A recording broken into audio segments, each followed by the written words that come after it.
Prime Video's Reacher Season 3, Episode 6, Smoke on the Water, features more screen time for Quinn and a kick-ass scene from Neagley that proves her upcoming standalone series will be a hit.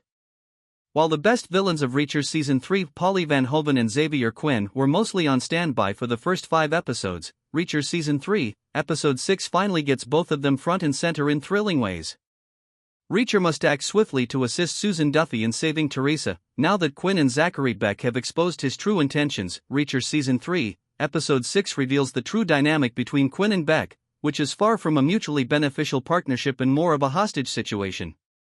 After Reacher discovers that Quinn cut off Richard's ear in Reacher Season 3, Episode 5, he realizes he can trust Richard to keep his secret. That turned out not to be necessary after Quinn had 2 of his henchmen torture a current member of the 110th Special Investigators Unit for intel on Reacher, showing how ruthless yet effective Quinn's tactics can be. The plot develops rapidly in the 6th episode of Reacher Season 3, making for a bit of a jumpy viewing experience. That said, I'm thrilled series developer Nick Santora found a great way to implement Frances Neagley's character even though she was not included in Lee Child's Persuader book, which Reacher Season 3 is based on.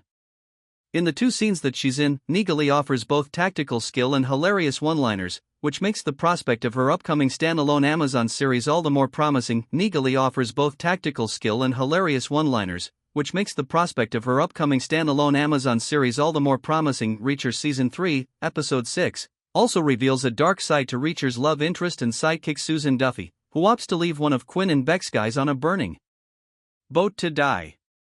Duffy hasn't had the best chemistry with Reacher compared to his previous love interests, but her aggressive go-getter attitude usually falls somewhere between admirable and hilarious. Duffy's continuous denial of her clear interest in Reacher has been one of the funnier aspects of her character and offers a nice change of pace from past seasons. Quinn is proving to be a downright terrifying and surely psychopathic villain in Reacher Season 3. While it was already clear what Quinn was capable of through his brutal treatment of Lieutenant Dominique Cole in Reacher Season 3, Episode 4, seeing him in the present-day timeline on the verge of an apparent breakdown makes him more unsettling than any previous Reacher TV villain. I'm surprised Reacher didn't take the first shot he could have at Quinn, but he will hopefully have a better opportunity to make Quinn's and Lieutenant Cole's names remembered. The friendly relationship between Reacher and Richard Beck that started the plot of Reacher Season 3 offers some of the more wholesome moments in the series, especially after the abrupt death of Beck's maid Annette, who was revealed to be an ATF agent. Reacher trusting Richard now means that he will likely try to save him, and maybe even Zachary, from Quinn's death grip.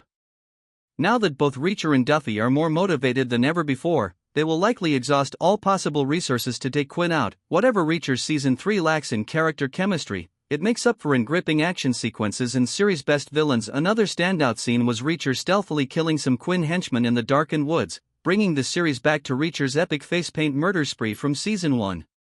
Whatever Reacher Season 3 lacks in character chemistry, it makes up for in gripping action sequences and series best villains.